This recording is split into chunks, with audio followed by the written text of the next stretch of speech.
Psst. Come here. Do you want to see a predator go up against Vikings? Oh yeah. Do you want to see a predator go up against ninjas and samurai? Oh, yeah. Do you want to see a predator go up against a World War II fighter race?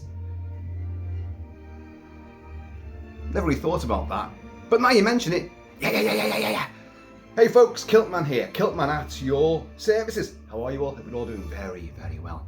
And here is my belated review of Predator Killer of Killers. Came out on Hulu and Disney Plus over a week ago.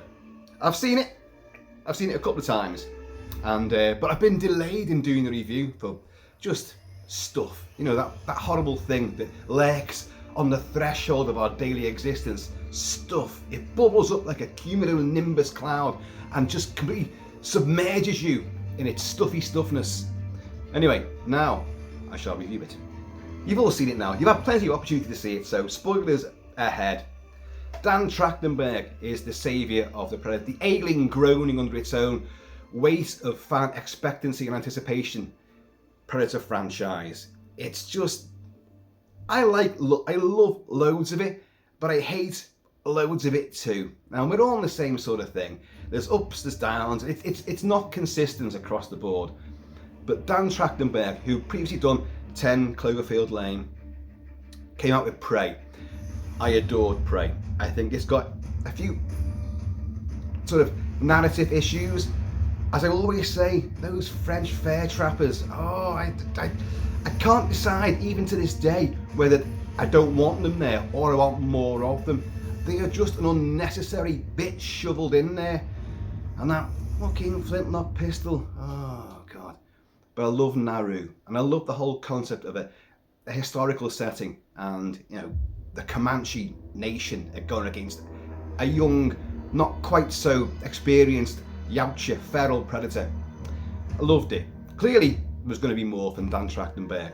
And yes, 2025 is the year of Predator, courtesy of him, because not only have we got this, the animated anthology, Killer of Killers, but in November we have Predator. Fucking hell, what's it called? Badlands. Do you know what? I've got a real problem with that name. It's so simple, Predator Badlands, but my brain just wants to call it Blood Hunt, and I just can't. I have to stop myself. Predator, no, Badlands. It's Badlands. It's going to be great, I'm sure it is. In Dan Trachtenberg we trust. Now, anyway, so let's get on with this. But first of all, let's have a swig of brandy. Yeah, brandy, not whiskey. Courtesy of our good friend on the Emerald Isle.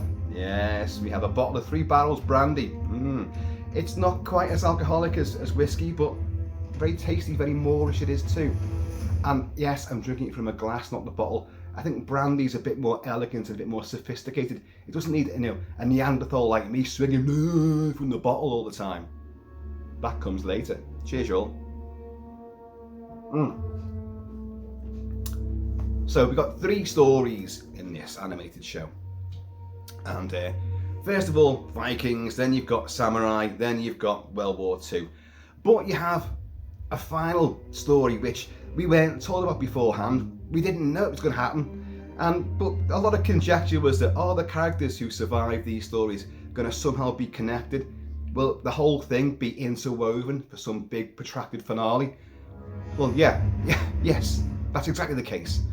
But let's go back to Earth 841 AD, and you've got Ursa, Viking warrioress, shield maiden, warlord, who was out for revenge. Her father was slain by some other Viking clan bastard called Zorin. Zorin was the bad guy in A View to a Kill, wasn't he? Christopher Walken. So Zoran, and he makes her kill her own father, and we see this in a flashback, and it's really rather nasty. And so she seeks a blood vengeance upon this guy. She now has a son, Anders, and off they go. They've been trekking across all of Scandinavia trying to find this guy, and then they do. And they lay waste to his new citadel and his mead hall. They destroy everybody. But in their moment of victory, something else arrives to snatch it from them. A bloody big predator. And we're talking a big behemoth, motherfucker. I mean, you got ugly motherfuckers and you got big motherfuckers. This is the latter. He's huge, and he has this bizarre sort of Yautja force push cannon thing from one hand, boom, like that, sends shockwaves, people getting blasted through beams and trees and rocks and all sorts of things, and pulverized. They literally left as a mess of strawberry jam all over the detritus. But of course, she and her son will go against this, and he's yet to prove himself. In an earlier scene, we've witnessed the lone survivor, or they've captured him from another tribe affiliated with this guy she's after revenge on, and they've got him hanging there, and she puts an axe into his side, a big battle axe. Tell me where Zoran is. And he goes, you know, I ain't telling you jack shit, you know, only obviously in Viking. I ain't telling you jack shit, bitch. And but as he's in agony, he confesses, gives the details. If you go that way, turn left at Iceland and do this, then blah, blah, blah, blah, blah. Follow the North Star, you're going to find him. So she goes right to her son, finish him off now, son, you've got to do this. But he can't do it. So some other guy comes up in a big berserker, you know, the wolf skin and all that, cleaves him in two, he's hanging there. So he's left half a carcass and all his giblets are hanging down. So you're under no illusion that this is going to be a lovely family-friendly sort of fare. No, it's blood, guts and carnage all the way through.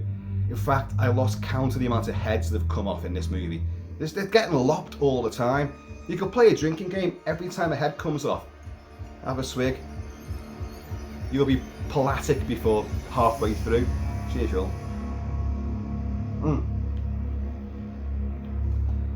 So he hasn't proved himself as little Anders, but he fights against this thing, and then she does, and all their men get taken out. And then, in a great sequence, she goes off the edge of a cliff and lands through the frozen surface of... There can't be a lake because there's ships in there. And it's a wonderful sequence. It looks superb. These frozen longships just in the ice, timbers everywhere, and oars and things, like really fantastic setting. And she's plunged through. By the way, this episode's called The Shield because she uses her shield like almost like it is a predator weapon. She holds doors open with it. She decapitates people with it. She uses it in extraordinary ways, and she manages to get through, get onto the ice again, and she ends up hiding behind one of these longships. And the predator has come down and he's thudded on this ice, and his great big feet are going sending like rivulets of cracks around the ice.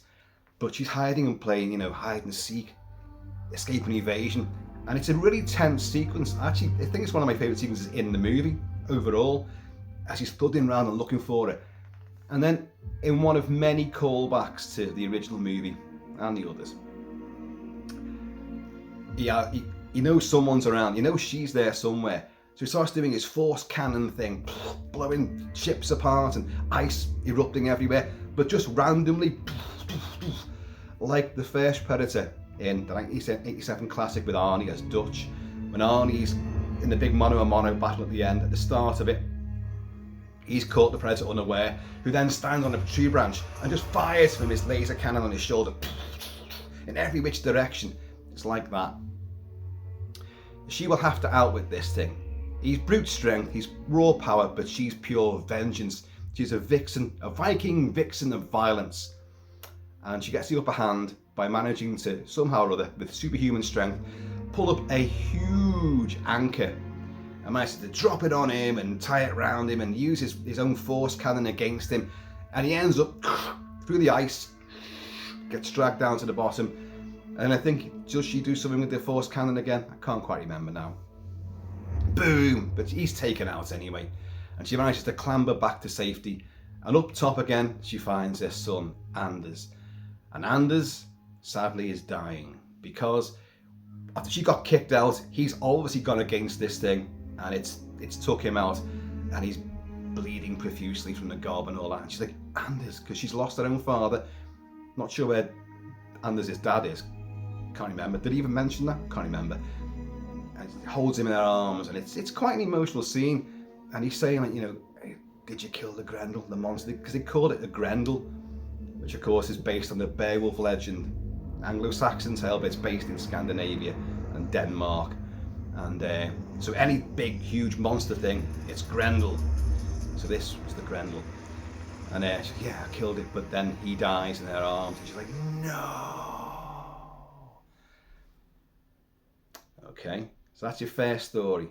Your second story is set in Japan, and it's 1609, and it's called The Sword. And we have Kenji and Kayoshi, who are two brothers trying to get the acceptance and the honor of respect from their own father. You know, who's a fantastic, samurai, and he has, the dream samurai armor there. And these two boys must fight and compete and show how willing they are. But Kenji's not so, not so adept, and doesn't really want to fight his brother. No, it's stupid. But his brother comes down, cuts his cheek, leaves him a scarf there. And Kenji doesn't like all this, exiles himself, and then 20 years go by, and he comes back. I mean, now he's a ninja, and he's got other ninjas with him, and they're going to attack his old father's place. And what's the other guy's name? Kayoshi. He's now the warlord there, super samurai. So the feuding brothers are going to come together again. But there's someone else there, isn't there? It's another bloody one of these, isn't it? This guy's not as big, but he's a lot more athletic, a lot more nimble. So huge big ninja stuff takes place, smoke grenades and deception and camouflage and all this kind of stuff like. And Kenji takes out loads. There's a bit of slapstick that goes on, which I wasn't too fussed on. They've got a sentry in like a bell tower. Is it a bell? Is it a bell or is it a gong? It's a gong. It's one of them bong things. And they've got to try and take this guy out before he sees them. They infiltrate. But trying to stop him hitting this gong, a fight ensues, and he got don't knock his head against it. Another guard comes around firing arrows, uses his body as a shield. And then body falls over the edge, could land on two guards. And you keep seeing Kenji sort of going through his ninja stuff, going like, because he can't quite get it right. There's a nice bit of slapstick there. And then obviously the jig's up, there's a gong is heard, and like, oh, battle aplenty. Everyone gets taken out. And then there's just the two brothers left to fight again. But this predator gets involved, takes out the remaining bastards and goons, and then these two have to fight this thing, and this fight's protracted and covers some ground. They end up in a lake, then they end up on the banks of the lake, and there's lots of stuff taking place, and the two brothers have to put aside their differences and work together to take out this new threat. But in so doing, Kayoshi, who's the samurai one, he dies of his wounds, and Kenji's no. So Ace has lost their son. Oh no. Kenji's lost his brother. Oh no. A lot of people screaming at the skies. This sequence, this story it's got some good elements to it. Again, there's callbacks. There's a sequence where all the samurai and ninjas are getting wiped out by the predator in varying forms of decapitation and impalements and just disintegrations. And lots of pointy things and lots of blood everywhere. And our boy gets blown out from the side of one of these high pagoda palaces, gets blown out of that, travels through the air in slow motion, managing to flip around in slow motion and throw knives and stuff back at the predator who's coming out after him, goes through all the roofs, ends up underneath a great big tiled roof, and as he's hanging underneath there, you hear the dum, dum, dum of the predator walking across the top, totally reminiscent of Dutch hanging underneath the big upturned tree across the chasm. The predator's above him, But in this, it's nice because you hear the tiles coming loose, the tiles skittering down. So well, we'll come on to the verdict of each of these stories in a bit. But then our final story, well, not our final, our third of the original set trilogy is set in 1942, and it's the Battle of North Africa, the battle for the North African coast. And we have the US task force fleet is there, and they're fighting the Vichy French, which is unusual. I thought this was quite a clever angle to pull. This side of World War II never gets talked about, the Allied invasion, Operation Torch, to take the Tunisia and Morocco, and the Vichy French, who actually sided with the Germans and the Italians, were fighting the Allies. They were French, but they turned their backs on France and Europe and were fighting against the Allies. And they had a fleet, they had an air force and an army. So the American fleet's going against them to stage Operation Torch landings. Anyway, our hero of this is John Torres, and he's a Latino, Hispanic. Cheers, y'all. He's born to fly, he wants to fly, but his captain says he's not very good at it. And his captain, the only name, he's named Captain Vandy, but the only actor's name that I know, the only actor I recognise, it's Michael Biehn. Michael Biehn, it's Hicks. It's Kyle Reese. Yes, it's Michael Biehn playing Captain Vandy. I was like, Torres, you know, you're shit at this, you know, just stay here, you're an ensign, just fix the planes when they come back in. But the squadron gets taken out by something up there which is invisible but firing hooks and harpoons, and again it's decapitating pilots in midair. What could it be? They get one of these battered, what are they? Oh, no, Wildcats, Grumman F4F Wildcats. They get that back on board, and they find this, well, in the hangar on board the aircraft carrier, Torres finds this strange arrow-shaped huge piece of metal. What the hell does this do? This just, I don't recognise this. He's mechanic-minded, engineer-minded. He manages to activate this thing, which then goes flying back towards his mate who's in the cockpit. Almost gets jabbed right in the face by this vicious Yautja projectile. And they work out, there's something up there that's using this kind of tech. In the meantime, Captain Vandy and what are they called? The Texas Fireflies? I don't know. His squadron, Texas Aces or something like that. They just explode off, and but Torres realizes, no, there's something else up there which is not the Vichy, it's not Germans, it's not the Japs, it's something else, and it's going to take you all down like it took the other squadron down. I must save them. So they've got like a battered old Tomcat, Wildcat. And everyone's going, you can't fly that, it's not going to work. But Torres is made of sterner stuff, and off he goes into the blue skies to take out, well, to try and warn everybody first of all. And Vandy's going, what are you doing up here, Torres? And next thing, a Predator ship decloaks and starts taking them all out. And this is the thing you've never seen before. It's a dogfight in a Predator movie. And this Predator, he looks like, there's a different look for all the Preds in this. I mean, Trachtenberg has said this all along. His feral look way different. What you see, what we know we're going to get in Predator Badlands, hey, I got it right that time, looks way different again. Because there's different clans, obviously, and the human race, we differ. You know, from house to house, from person to person, street to street, we all look different, you know. So why would the Predator look exactly the same as every other Predator? It doesn't make any sense. So I like the fact he does that. So there's a small feline predator is now chowing down on their little dried treats. So you hear a little crunching taking place. That's what it is. And so this predator, this fighter ace, he's got like a sort of monocle. Like I don't know if you can see thermal stuff through it. I can't remember now. But he's got like a monocle, and he's got sort of aviator armour on. And he looks like, do you remember the film The Last Starfighter? Directed by Nick Castle, who played Michael Myers, the Shape, in the first Halloween movie.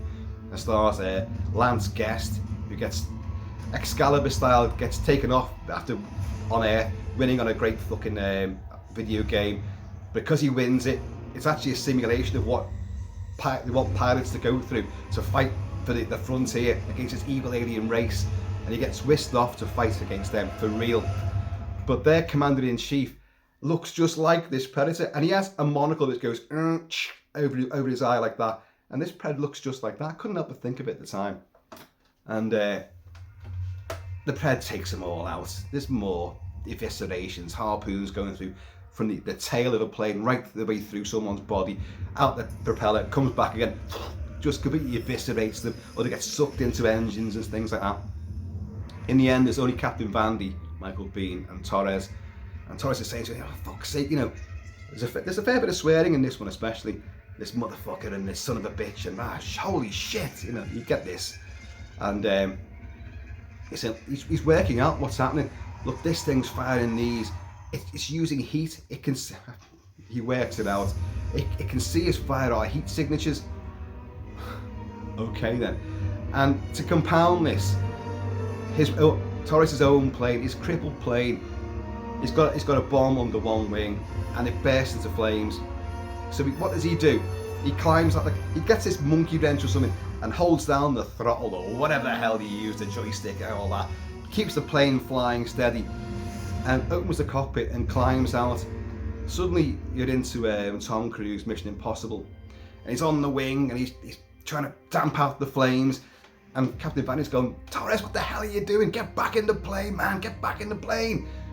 And he's like trying to kick this bomb loose, which I think he does in the end, and then gets back in. But then he realizes, look, it's coming after us because he can see the heat.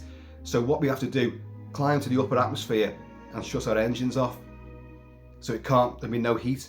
So they do that. Well, Torres does it. Captain Vandy realizes he can't do this and sacrifices himself.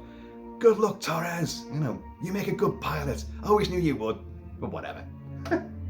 And he gets rather nastily done in. So Michael Biehn, who's had many nasty deaths in his genre output throughout the decades, yes, he gets decapitated.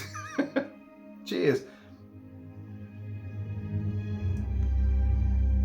So the Predator can't find Torres, but Torres' plane drops, and he's right behind the Yautja craft, pursuing that. But gradually, the Pred's not stupid. Susses him out. They have a dogfight, and they end up in a great animated sequence. They fly through. I'm not sure. It might be Casablanca, because the battle of the North Africa for the French Vichy puppet kingdom, puppet state. The capital, Casablanca, was used as a Vichy headquarters. Their fleet was just offshore.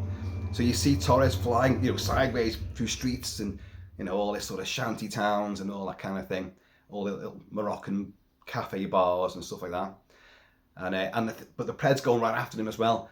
And they fly out into the harbour. And of course the Vichy fleet is there. So all the big guns are like... Both ships are getting fucking destroyed. And you think the Pred's gone. The Pred's ship's sunk. Loads of explosions. It's sunk. In a great shot, you see it travelling underwater, but it's behind the limping Wildcat. And it comes up, fires the harpoon, and a lot of, again, Mission Impossible style action, aerodynamics, and avionic superhero stuff take place. And the hook and the plane are used to blow up the Yautja craft, destroying the Predator. Torres lands in the sea and obviously fires his flare, gets picked up. And then we cut to some years after, presumably, World War II has ended, and he's back at his garage, back home again. And a Predator ship lands, a bloody big one. They put the targeting, the three lights for the big triangle on him, and he's like that. And then, well, you think he's going to get blown apart, but he doesn't. Because what's happening? All these heroes, these killers of killers, have been captured by Predators and put in cryostasis, suspended animation, or one of the many offshoots, and kept in a warehouse on ice. So Torres gets reactivated and dragged out of it, barely conscious and all that, gets this thing slapped around his neck and gets shoved down a corridor by two hulking Preds and thrown into a cell with Ursa, the Viking warrioress, and Kenji, the ninja. And despite the language barrier, because wouldn't you know it, our boy Torres did a bit of Japanese in school, so I think he calls himself like a two-headed carrot or something like that. And the ninja's like going, the fuck are you on about, man? But what it is, they've been captured because they've shown prowess. They're elite killers in their own environment, and they've took out a Predator. So the Preds have gone, right, well, you guys are good, so we're going to use you in the arena. So this is not Yautja Prime, folks. People say, oh, they're back on the Preds at home. Well, Well, they don't think they actually say that at all. It's just another alien world, like an arena world. Let's be honest, if George Lucas had done it, you have Hoth, the ice planet, you have Tatooine, a desert planet, you have whatever else, but they are a geographical feature. You would have in this, if George Lucas had done it, it'd be a Star Wars offshoot. This would be the arena planet. It's just one great big arena, that's all it's going to be.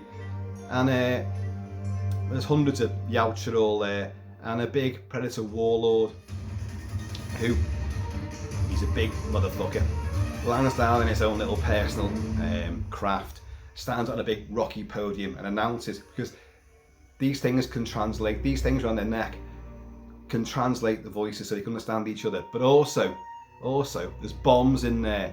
Think The Running Man, think Escape from New York, and so a poor pred, whatever he's done wrong, is brought in and his head gets blown to show what it can do and all that. And these things are operated by, yes, those wrist gauntlets. Old boy Torres is clocking all this. And the warlord says, like, you bastards defeated some of our best, so you guys are going to fight now to the death, each other, for our entertainment, and then the winner is going to fight me, And this guy, I've seen people say that he's dressed in, he's got like a massive headdress, or even is it a robe, which looks like it's composed of xenomorph tails. It could be. I don't know that for a fact, but I've seen people write this. It does look like that actually, but that'd be a great little touch, wouldn't it? So Ace is just like, right, I just want revenge. These bastards killed my son, so I'm going to kill all of these. So I've got to go through you guys first. I don't give a shit. I'm paraphrasing, obviously. So, but they each get a weapon from their own era, or so the Predators think. So Ursa gets a great big battle axe, a war axe, and Kenji gets a katana. And here's a bit which initially made me go, oh, that's great. And then I went, oh, you've got to be fucking kidding. Because Torres gets, the, what's it called? The Raphael Adolini 1715 flintlock pistol, which was given to Lieutenant Harrigan in Predator 2 at the end. And then we see in Prey, Naru finds it by the Spanish, French, fucking whatever guy. And so we've seen it a couple of times already. And it's become part of the huge myth and folklore of Predator mythology. But it makes absolutely no sense to be here. She gets a weapon that she used for real in her time period and against the Predator. Kenji gets what he used in his time period against a Predator. He didn't use that. Torres didn't use a flintlock pistol. So I know everyone's going, oh, it's great to see it again. And I was like, oh, he's been shit on because he's got the balls there, the gunpowder. He doesn't know how to do it. But he has this brain which is analytical. He likes to try, he thinks about things and how to make things work. But the battle ensues, and Ursa's kicking ass, good style. And like Kenji's like, I don't want to fight you, or if I must, if you want your revenge, then kill me. Honor, I'm fighting my brother and all this, blah blah blah.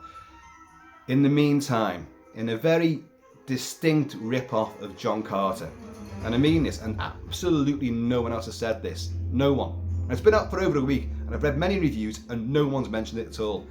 Mainly because none of you bastards bothered watching John Carter, which I think was a great movie. So badly mishandled by Disney, and very accurate to the original books as well. So, it's rubbish. It's just a Star Wars rip-off. I hate the way he jumps. Oh, it's just crap. Actually, it's really, really good. Anyway, that's my treatise on John Carter. But in John Carter, he gets put into a big arena and he fights not one but two huge white giant apes, and he ends up being swallowed, and he's inside, and he'll have to explode his way out of this thing to survive and win the day, which he does. And Torres gets eaten by this fucking big monster that comes out of bloody nowhere, to be honest, and it eats one of the guards as well. But he's inside it. He's in its esophagus, and as he's like, he's making wisecracks while he's in there. Come on. But it's a severed arm of one of the guards, the Yautja guards. And of course, it's got the wrist-mounted control device, which does everything a Yautja needs. So he's like, I can work that out. And in the meantime, like R2, Ursa and Kenji, right, okay, let's work together. So they take out this beast. And of course, Torres comes out of it and he goes, look, I've got this thing. And then all their neck brace bombs come up like that. And then, unbelievably, because he's on a roll now, is Torres. Now he's got super brain enhancement as well. He can now work on alien technology. He gets on like this Predator sort of land speeder bike thing, and they're roaring across the arena, and they go up the side of the arena, and they're going to take out the Warlord himself. So you have a battle there with the Warlord, but while R2, the two actual genuine warriors, Torres is just a look. He's just lucky basically. But Ursa and Kenji engage the Warlord in battle, and he's flinging them around, and they're fighting back. He's flinging them around all over again. But Torres gets into the Warlord's ship and begins to work out how to fly it. Not just start it, but fly it as well. So come on, we gotta get to the big Yautja Predator chopper. So they manage to get on there, but they fire. The Warlord fires a fucking big harpoon up there, which severs Kenji's right arm. Sorry, I indicated that with my left arm. That's the right one. Loses arm, spraying blood. You get him on board, and Ursa realizes, look, because they're held by this harpoon and a big chain. Because you guys, fuck off. Whatever's Viking for fuck off. I'm gonna take this guy. I'll distract them. I'll release the harpoon. Off you go, ta-ra. So she slides down the chain, destroys the mechanism, ends up fighting again, but then gets captured again and flung into cryostasis. But our boys get away in this alien ship, which Torres somehow manages to gain the better of. So the Warlord just stands there. All his men have grouped around him. And what do we do now? Let's go hunting. So as this ship takes off, it's going across this desert landscape. Suddenly loads and loads of Predator ships take off after it. So they're not going to get very far, are they? In the harsh reality of things, they're not going to get very far. Ursa then gets put back into cryostasis, and the camera pans in a mid-credit sequence. The camera will pan along, almost like the warehouse in Raiders of the Lost Ark and Crystal Skull, unfortunately, lamentably. There's obviously thousands, if not millions, of these heroes from other races who've been found and they've survived, proved themselves, and they're all there. And of course, a lot of fan conjecture: is that a xenomorph in there? Is that Dutch in there? But one person who's definitely in there is Naru, our Comanche warrior woman who defeated the Feral. She's there, and it plays a hint of Sarah Sachner's fantastic score for Prey as it zooms in on her. So we know we're going to see more of Naru. Trachtenberg is meant to be doing Prey 2. He's always said he's going to do Prey 2. But this film certainly is leading into a sequel. And you got Badlands, and Badlands will, I've got it right again, Badlands will bleed into the whole Weyland-Yutani and AVP universe all over again. Trachtenberg always said he wanted to do it, so we can't act surprised or like, ugh. He always said he'd do it, and he's definitely going to do it. Cheers, y'all. Cheers, Dan. The animation is terrific. It's not cutting edge, I don't think. I wasn't immediately blown away by the animation style, but it kind of grows on you. There are certain shots there's one shot which will sound really naff to you while I describe it. It's on the aircraft carrier. You've first been introduced to Captain Vandy, Michael Bean, and the squadron's going to go out. The Texas Firefly, I forget what the fucking called. And you just see him from behind as he runs down towards his plane, and the camera sort of makes its little movement. And I thought that's really film-like. And the reason why it caught my eye is because I've seen footage of a World War II American aircraft carrier. I think it was a Battle of Midway, not this particular campaign. And there's a shot of aircrew running, and I thought that looks just like that. And I thought that's pretty good. The ninja stuff, the fight choreography is done by a guy from 8711. Who are they? I hear you say. Most of you know. They're a stunt team and stunt coordinators, designers, and they're all stuntmen. Some of them are actors as well, and they have all the equipment, and you hire them out. Movie studios hire them out, and the main guy, one of the main guys is Chad Stahelski. Yes, the John Wick director and creator, Chad Stahelski. And but Jeremy Marinas, they hired him. Dan Trachtenberg hired him specifically for the sword segment. By the way, the third part's called the Bullet, because that limping wildcat plane he's got is known as the Bullet. So anyway, Jeremy Marinas was employed to look. I know it's animation, not rotoscope, but we want the moves and the dynamics and athleticism to be accurate to what you see in the best Hong Kong stunt movies. And so he worked it all out for them. Now, yeah, I will say that's nice that he's done that, but I still think the fighting is OTT ridiculous. But it is in Hong Kong movies and a lot of stunt heavy movies, like the John Wick movies as well. But at least you can see what they're doing. There's real elbows going in, there's real choreography, one camera take shots with just tons and tons of action, fluid and choreographed. Now, in a movie that looks spectacular because that's really happening. Animation, you're like, well, you can do anything in animation, so did you really need him to do that? And well, Trachtenberg says like, well, how to use the blades and what moves, and that's what we used him for. Oh, okay, but you've still got people flying through the air and doing stuff in mid-air and all that, like in slow motion. Things you can't do when you're hurtling at like 200 miles an hour on a downward spiral. You can't suddenly stop in slow motion and work out, get these knives on, and then fire them, with accuracy across a distance. Doesn't matter, does it? Animation is great, by and large, and the gore is beautifully excessive. You can watch it in 4K, but 4K streaming I still don't think has reached any particular great heights. 4K physical media is the best way if you want it on a big bloody screen, but 4K physical media looks better than streaming 4K, and this is available in both, so 1080p and 4K. It looked great. I've seen it in both. It looked great in both, but I know it could look a lot better, a bit smoother, The acting, the voice performances are great. There's not a great deal of dialogue in it. There's hardly any in The Shield, even less in The Sword. There's a lot more in The Bullet, because he just won't fucking shut up. And then at the end, there's way too much of it. So here's my individual verdict.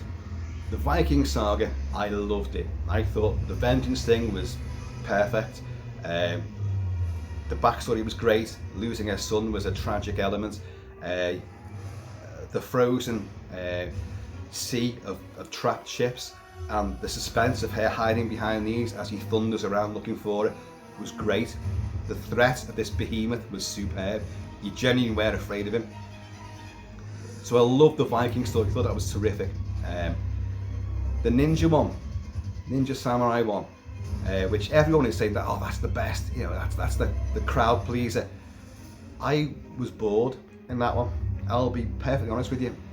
Despite some good elements in there, some good carnage, bit of action, I actually didn't give one shit about either of the brothers.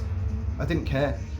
That's a problem with being a 15 to 20 minute story in an anthology. You just get the very basics of why there's a grudge, why there's this. There's no depth or dimensionality there at all. Before you get any of that, the Pred's there fucking everything up for everyone, which of course is what you want. But if you're meant to care about these people, a little bit more care and investment in the characters and the dialogue should be there. But it's a minor gripe, but I did find myself getting bored in that sequence. I was really, really surprised with the World War II sequence. I did not expect to enjoy it as much as I did, because I thought, well, a dogfight, we want carnage, we want wrist spikes whoosh, going through someone, spears and nets. Actually, he does use nets, horrible big nets which take up the planes as well.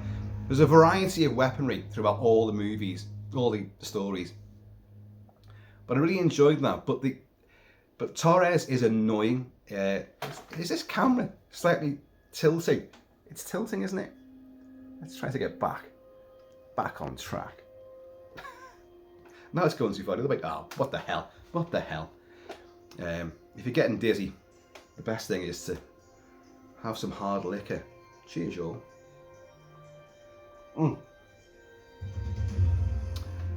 But so I like the Viking one, Ninja one. I like the World War II one, apart from the Mission Impossible ridiculous stunts and his endless wisecracking. He's the kind of character, Torres, that nothing can happen to him because he's just so he's light. He's so lightweight and chirpy and full of quips that kind of. Well, that'd be great to actually see him die. That would surprise you. And then you get the finale in the arena, which I absolutely, I'll be honest, fucking hated. Yeah, that's right, you heard me. I thoroughly detested that sequence. I don't think it works at all. Again, Torres is annoying. And the fact that I can't get my head around this, folks. So the Predators have been in existence for, well, millennia, obviously. And they've been visiting Earth periodically throughout mankind's history. And then they pick the best. So thousands of years have gone by and they're still doing that. The Preds haven't evolved in their culture at all from that point. And has technology evolved? Are they better at cryo freezing people than they were back when they started? Because you've got thousands of these caskets there. And it just, where is it and who fucking cares? Do all the Preds, from this particular clan, or various clans maybe, really give a shit about watching other species fight? Well, we know the Romans did, so maybe we could do that. The Romans had animals fighting and people fighting, but not like aliens. Well, that'd make a great film, wouldn't it? But I just didn't buy into that at all, and I thought it was just too much, and there was too much wisecracking. The stakes just seemed instead of being elevated, they would just drop through the floor. I didn't care. And Torres can fly the speeder bike, work out the wrist gauntlet, fly the warlord ship. Look, it's a cartoon, Should you really care? Well, yes, you should. If you're taking the time to write these things, and this is written by Dan Trachtenberg and Mikko Robert Rutare, and it's threadbare, it's just basic, plot detail. Vikings want revenge, lose his son, angst, ninja, samurai, fight, brothers, but loses brother, wants revenge, fighter pilot, loses everybody he knows, doesn't necessarily want revenge, just wants to, tinker around in his garage. That's all he wants to do. And the other thing is this, and I'm afraid this is what really drags the whole thing down for me. So, Ursa survives. There's her son. She's killed one of them, a Yautja. So, how does the rest of the Yautja clan, thousands of years ago, know that she did that? How did he know what that Pred did? The Preds get dropped off. There's a little text scroll at the start, which is nice because it's in Predator Yautja language across the screen, all the little dots and things like that, And it basically says look, you are the best of the best. Go out amongst the stars and find the killer of killers, something like that. And so that off this clan in particular will spread out and go around the galaxies and bring back whatever. Only they all die. If you're going to bring back one of these victors, that means the Predator died. Even if you went down with a whole pack of them, how are they going to know who was the person that defeated him? Are they watching? Maybe they are. It's not explained. Does whatever they do, I'm doing this on the wrist gauntlet thing. It's on the left, isn't it, normally? I'm getting the left and right mixed up today, aren't I? Maybe it's the brandy. And they're always tinkering about on these things, and they can work out languages and do all sorts, and probably a lot more that we don't know about. Is that permanently sending information back to some mothership, constantly and giving details about who they're fighting, and it's all recorded? If so, okay, I'm with you. We're not told that. So you get this, what, 3 fucking times. Ursa, some or other, after defeating one, gets picked up and razzed off and then frozen. Kenji, after surviving and his brother dying in his arms, when they defeated a predator. These predators are on lone hunting missions. They're always on lone hunting missions. And how does the predators know he did it? And somehow they get him. And then we see Torres get abducted. Again, how the fuck do they know? Why? It's as daft as Predators. Now, I like a lot of Predators, I do, apart from the entire Lawrence Fishburne sequence, which I think is deplorably naff. But I like a lot of Predators. But I hate the intro. Hate the way these random people, including a Yakuza. So we've already seen a katana go against the Yautja. Where was I going with that? They're hurtling towards the planet, you know. And how did they get there? What's the tech? How are they observing? It's so, you know, look, just accept it. Just go along with the ride. It doesn't really matter how they do it.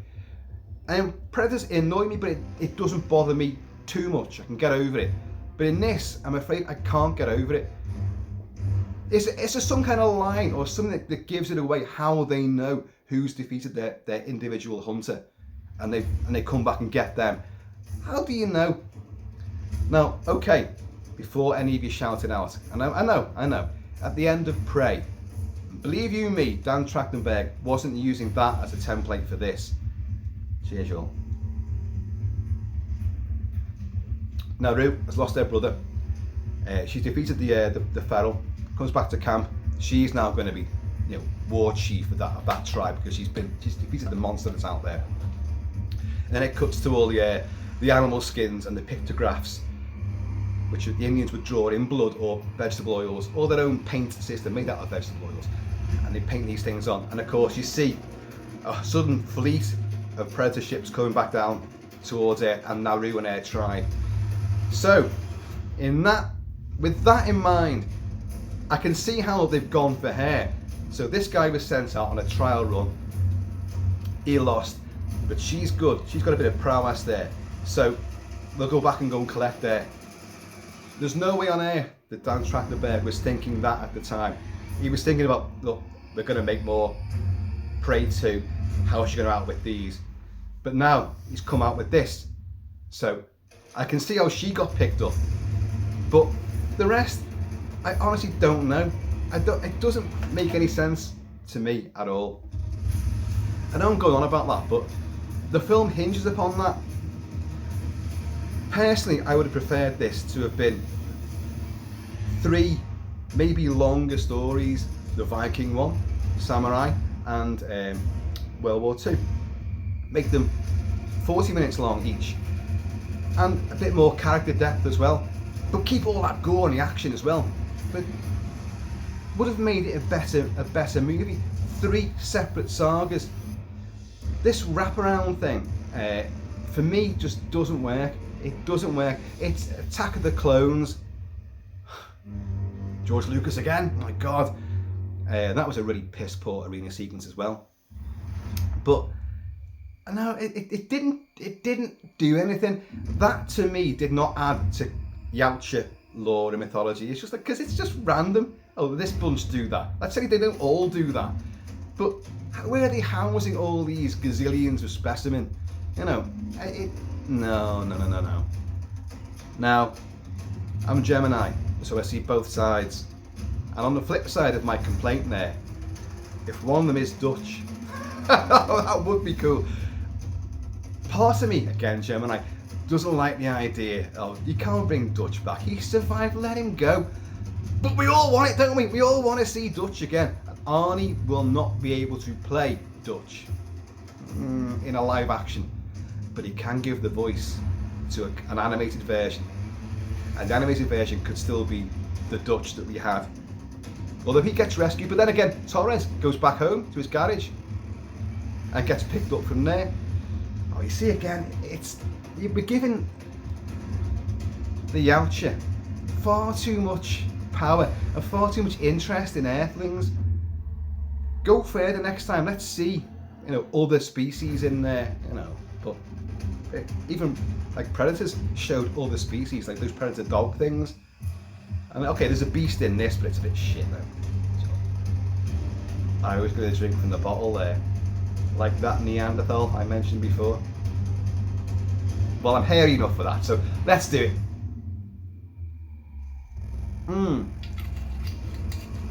Well, I'm finding more of a burn with brandy than I am with whiskey. I'm not used to it probably, but anyway. Predator Killer of Killers. You're hearing Benjamin Wallfisch's score for it. You've been hearing it all the way through.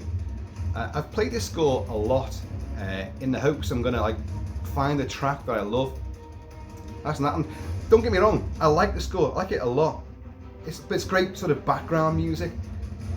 There's a fair bit of action stuff, a lot of action beats. You get the sort of Scandinavian Viking feel, you get the feudal Japan sort of feel. And you get this hyper intense, World War II dogfighting feel as well. And then you get a bit of sort of, well, I don't know, really, it doesn't add a great deal of alien-esque sort of stuff. We're a whole different planet here. It doesn't really add a great deal of that. And annoyingly, there's some cues. This soundtrack lasts for 67 minutes in a film that's 90 minutes long. So, and I know there are tracks which are not here, because what I didn't say, we see Ersa sort of, she cradles her son. We then have a sort of, we see to a shot of her in the cell, which she's kept in with Kenji, and Torres will be thrown in there too. Her son disappears from her arms and she's there, but she's in the cell. But that acts as a memory, not just been whisked off just from that moment. I don't buy that for a second. And then Kenji, this whole thing about leaves fluttering down and leaves from the tree and all this sort of thing, brotherly love and whatever. And he suddenly appears there, and the camera pans back from him, and we see a pair of dog tags hanging there. And as we hear the dog tags, as we see the dog tags there, we hear part of Alan Silvestri's score, main theme to Predator. And but it's not here. Obviously, they couldn't license it. And then when you see Naru at the end, you do hear a bit of the Prey main theme. Not Naru's theme, but Prey's main theme is there. I wonder if Sari, the dog, is with her. The dog survived. The dog was a warrior. The dog helped her a few times. I want the dog there as well. Oh.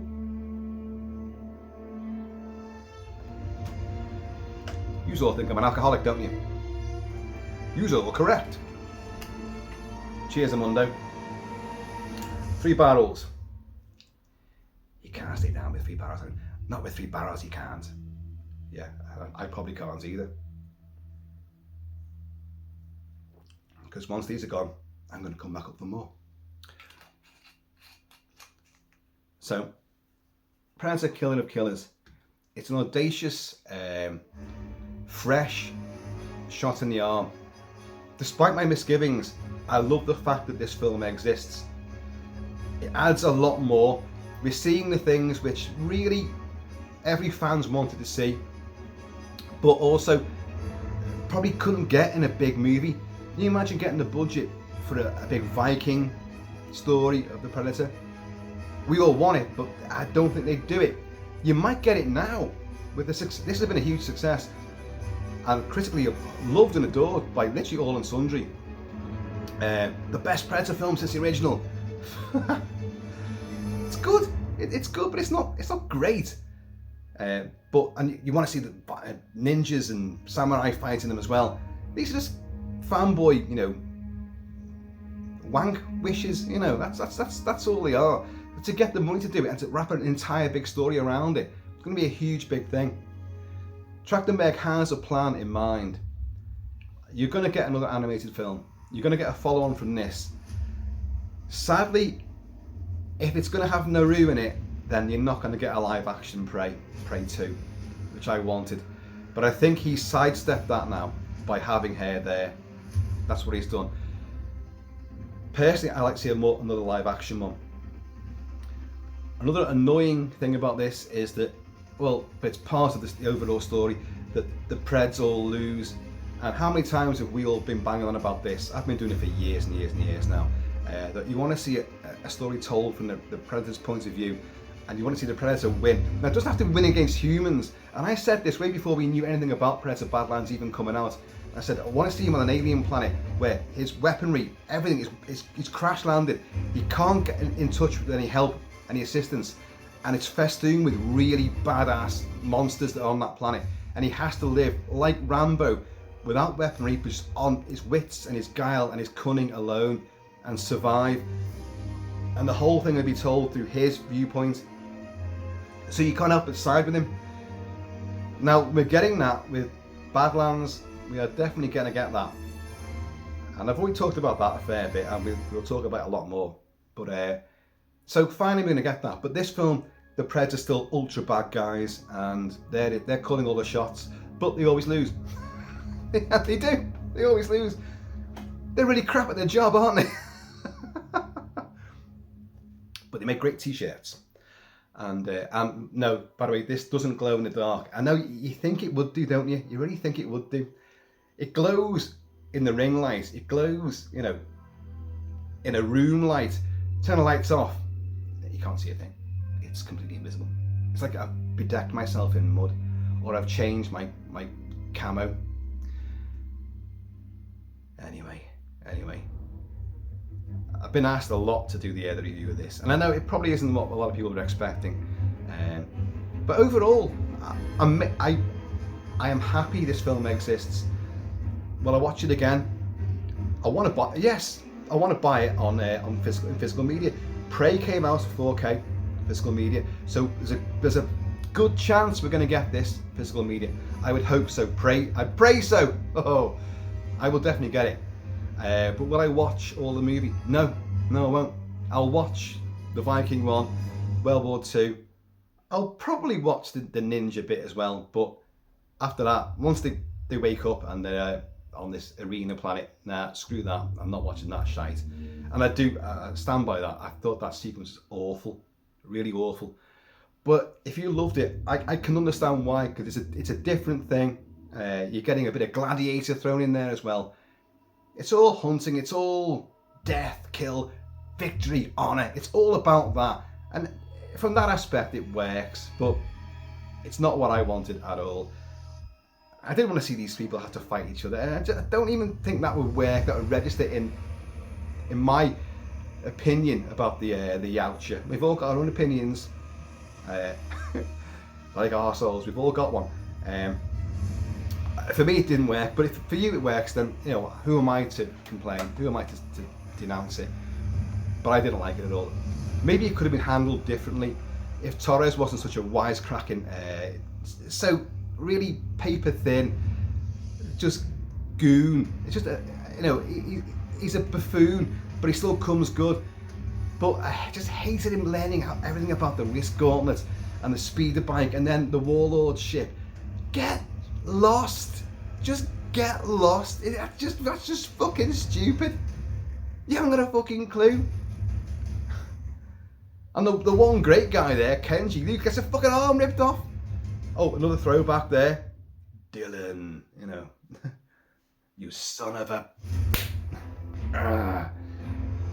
What's the matter? The CIA because you're pushing too many pencils.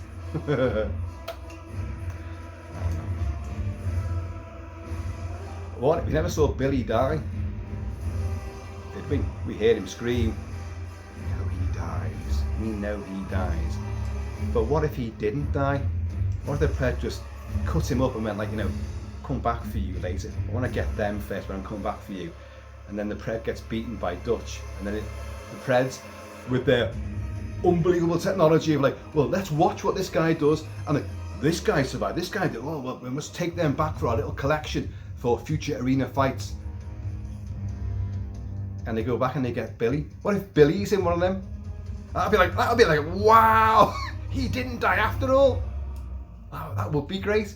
Oh my god, I've talked myself into this stupid plot already. Cheers, y'all. Billy, what the hell is wrong with you? There's something out there, Major. It ain't no man. But we've got more pred. What's wrong with that? What's wrong with that pred there? He's seen better days, hasn't he? That looks ridiculous. He's like, oh. He's been drinking brandy all night. That's what the problem with him. Right, folks. I think I've said my piece. Did I have anything else? Any little notes here? I don't know. No, I think I've covered it all. If you haven't seen it yet, well, tough shit. I've just told you everything that happens in it. No, watch it. Definitely watch it. And I will buy it. But I bought The Predator. We all did, didn't we? Even though we may have seen it at the flicks and we fucking hated it, but we still bought it. And even though I said, I'll never buy that, never. Because we're idiots. We are collectors. Like apparently the Yautja are, they collect trophies, don't they? Of all their victims and all that. Special skulls and spines and flintlocking pistols. I never want to see that fucking. Okay, I'm putting it over there for my little flintlock pistol there, with the lockers come off actually completely. I never want to see that pistol again. Never. That would really piss me off because I'm sick of it. And that initial, oh wow, you've got to work out. It's the Andolfini. What's it called? Yeah, Andolini. You know, and he's like, oh, what? I get this. They got a fucking sword, and she's got a big fucking, and I got this. Oh. You laugh, and then you just go, oh, really? You have to throw that in there. You couldn't give him like an automatic, a 45, you know, something he would have had and been used to from his era. No, you give him that. So not much cop in your R&D and your intelligence sector of the Yautja fraternity.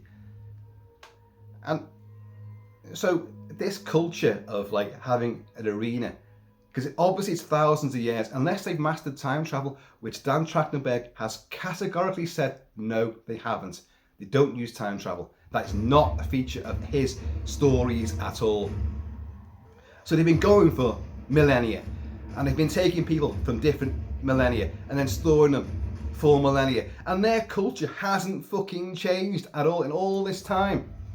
And even their weapons, you know, way back, this force push thing that the big berserker fucking pred's got, that's pretty ingenious, that. In all the years and evolution and tech that they've got, they haven't really changed a great deal. They haven't. Plus, so you're going back to like millennia ago, right? And even before that, the feral, they made a big thing about it. These are earlier. His weaponry is different. His weaponry was still fucking phenomenal.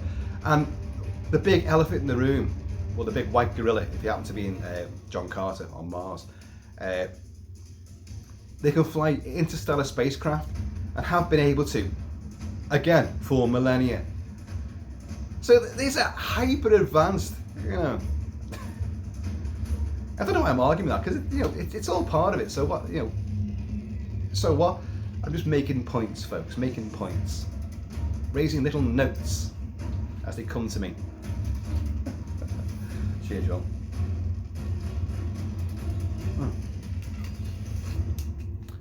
So anyway, it is what it is, and you can bet your ass that Predator will be back.